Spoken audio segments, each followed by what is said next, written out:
கண்ணகி, உன் கணவன் கையில் இருந்தது அரசி கோப்பெருந்தேவியின் சிலம்பு. கோப்பெருந்தேவியின் சிலம்பு இல்லை, கோவலன் தேவியாம் என்னுடைய சிலம்பு. நம்ப முடியாது என்னால். நீயா நம்புவதற்கு? உன்னையா நம்ப சொல்லுகிறார்கள்? உன் மீது வழக்குரைக்க வந்தவள் நான், குற்றவாளி நீ. நான் குற்றவாளி? ஆம், நீ குற்றவாளி. அதனால் தீர்ப்பளிக்கும் உரிமை உன் கையில் இல்லை. இதோ இருக்கிறார்கள் பெருங்கண்மை பெரியவர்கள், இவர்களே இப்போது நீதிபதிகள். இவர்களோட கேட்டும் நல்ல தீர்ப்பு.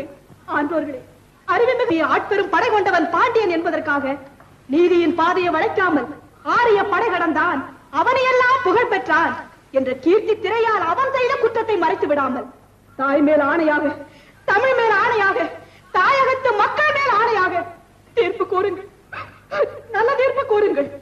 கோப்பெருந்தேவியின் சிலம்பை கோவலன் திருடினார் என்பது குற்றச்சாட்டு. அதற்காக மரண தண்டனை. அது ஆராயாமல் அளித்த தீர்ப்பு, அதற்கு மன்னன் பொறுப்பு. இது என் வழக்கு.